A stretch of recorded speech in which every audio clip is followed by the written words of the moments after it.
You've probably heard of Katy Perry, the famous pop star with a voice that's impossible to forget.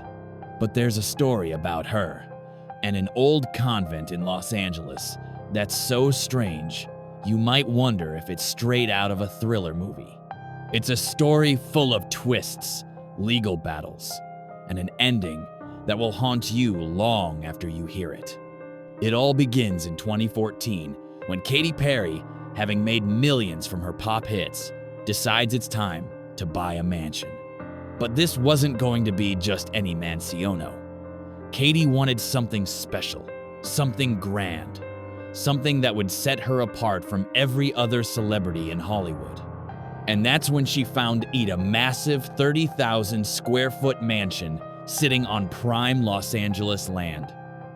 It was perfect except for one small detail. It used to be a convent.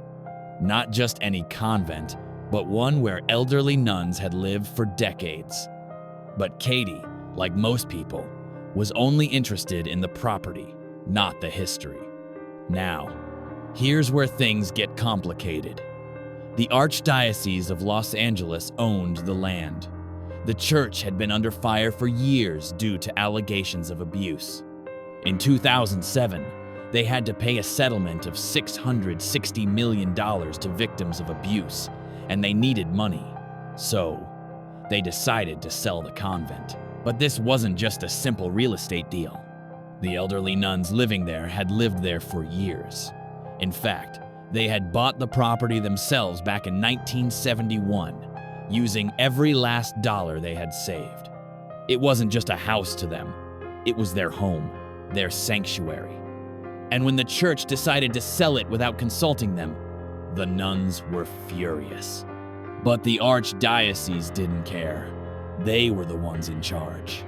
In 2011, they kicked the nuns out, leaving them with nowhere to go. And that's when the battle for the property began. The nuns, feeling they had been wronged, didn't just roll over. They had lived there for decades, and they weren't about to let some pop star waltz in and take their home. Enter Katy Perry. She had seen the convent and fell in love with it. She made an offer to the church for $14.5 million. The Archdiocese jumped at the chance. But here's the kicker. They didn't ask the nuns. They didn't care what the nuns thought. The deal was going through, and when the nuns found out, they were absolutely livid. But the real drama came when the nuns discovered who was buying their home: Katy Perry. The pop star known for songs like "I Kissed a Girl" and "Hot and Cold." The nuns, who had lived a strict Christian life for decades, weren't exactly thrilled about a woman with a devil-may-care reputation moving in.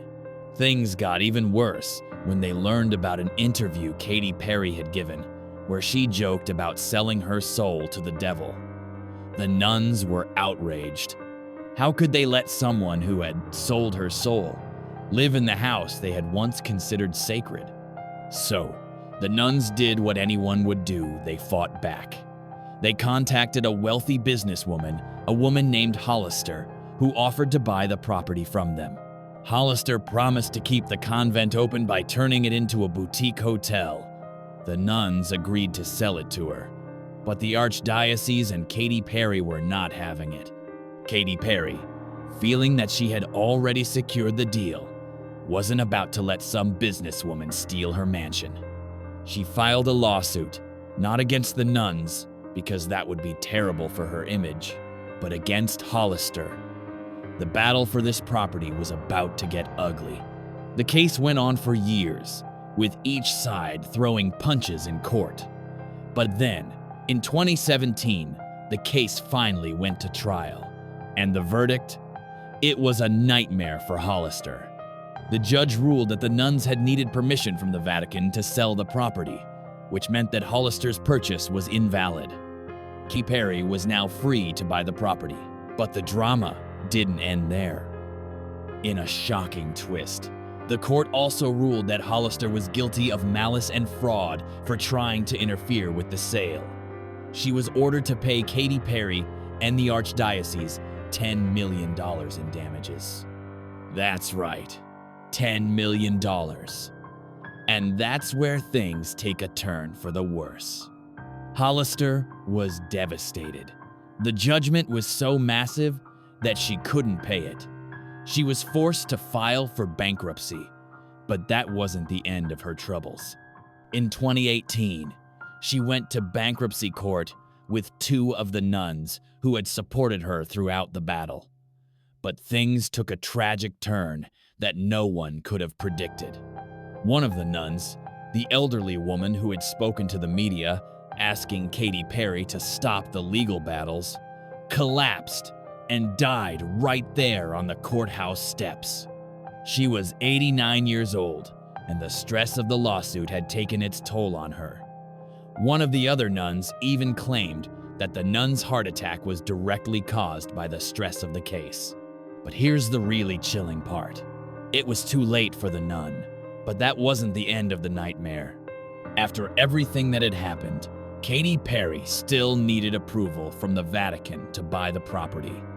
And after years of legal wrangling, she couldn't get it.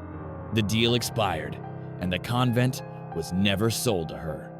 And in the end, no one got the property. The nuns didn't get their home back, and Katy Perry didn't get her mansion. All of it gone, wasted. And the story ended with a haunting question. Was it really worth it? All the legal battles, the deaths, the heartbreak, and the pain for a piece of property that no one could truly own? The nuns' convent was lost, and the property just sat there, empty. But the echoes of that long battle still linger, haunting everyone involved. The story ends here, but it leaves a feeling of unease. A reminder that sometimes the price of a dream home is far higher than anyone could have imagined.